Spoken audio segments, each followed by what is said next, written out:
అర్ధనారీశ్వరుడైన స్వామి సామేని సొబగులోని ద్వైతీభావాన్ని భక్తులకు ఉద్బోధిస్తుంటాడు.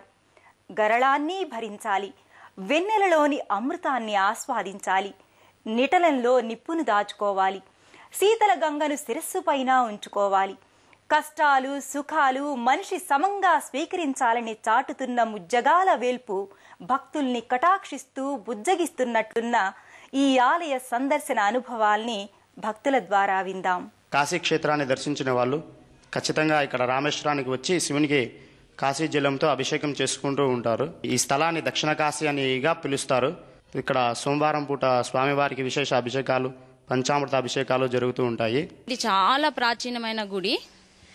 త్రేతాయుగంలో రాములు వారు రావణాసుని వధించి ఆ వధించిన పాపాన్ని పోగొట్టుకోవడం కోసం రాములు వారు స్వయంగా ఇసుకతో శివలింగాన్ని ప్రతిష్ఠించారు. ఇక్కడ అంత ప్రాచీనమైన గుడి. కాశీ వెళ్ళిన వాళ్ళు రామేశ్వరం వెళ్ళలేకపోయినా ఈ రామేశ్వరం వచ్చి ఈ రామలింగేశ్వర స్వామికి కనుక అభిషేకం చేసుకుంటే, ఆ రామేశ్వరం వెళ్ళి ఆ రామలింగేశ్వర స్వామికి అభిషేకం చేసుకుంటే ఎంత పుణ్యం లభిస్తుందో అంత పుణ్యం ఇక్కడ కూడా లభిస్తుంది. ఇక్కడ కూడా రాముడు, సీత, లక్ష్మణ, భరత అందరూ కూడా ఇక్కడ నడయాడిన ప్రదేశం. అమ్మవారి శ్రీచక్రం మటుకు చాలా పవిత్రమైంది.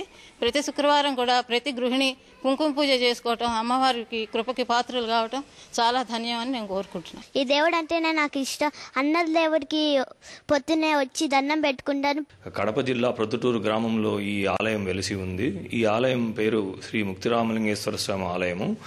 ఈ ముక్తిరామలింగేశ్వర స్వామి ఆలయం ఎందుకు పేరు వచ్చిందంటే, ఈ రాముల వారు స్వయాన ప్రతిష్ఠ చేయబడిన లింగం ఇక్కడ ఉంది.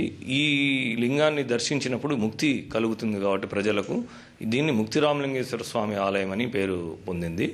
ఈ ఆలయంలో శ్రీ రాజరాజేశ్వరీదేవి దగ్గర శ్రీచక్రము ఆదిశంకరాచార్యులు ప్రతిష్ఠ చేసిన శ్రీచక్రం ఉంది. ఈ శ్రీచక్రం కూడా పూజలు అందుకుంటూ ఉన్నది. కార్తీక మాసంలో ప్రత్యేక ఉత్సవాలు జరుగుతాయి. ప్రతి సోమవారము ప్రత్యేకంగా అభిషేకాలు జరుగుతాయి. ప్రతి మాస శివరాత్రి కూడా అభిషేకాలు జరుగుతాయి. కాశీనాథుడు వైద్యనాథుడు, అసమాక్షుడు, భక్తుల్ని సమదృష్టితో చూస్తాడు. నిటలాక్షుడు నిప్పును తప్పు చేసిన వారిపైనే విరజిమ్ముతాడు. కలకంఠుడు లోక కంటకులకు మాత్రమే కాలకూట విషమవుతాడు. సగమేనిలో నగరాజపుత్రుని దాల్చి తన వంశ అంశావతారాలలో కొలువున్న ఈ రామలింగేశ్వర స్వామి కడగంటి చూపులు మన కడగండ్లను కడతీర్చాలని ఆకాంక్షిద్దాం. మరో తీర్థయాత్రలో మళ్ళీ కలుసుకుందాం. అంతవరకు సెలవు. నమస్కారం. పుణ్యక్షేత్రాల దర్శనం, అపురూప ఆలయాల సందర్శనం, తీర్థయాత్ర కార్యక్రమాన్ని ఇప్పుడు యూట్యూబ్ ఆన్లైన్లో www.youtube.com/etv2india లింక్ ద్వారా కూడా వీక్షించండి.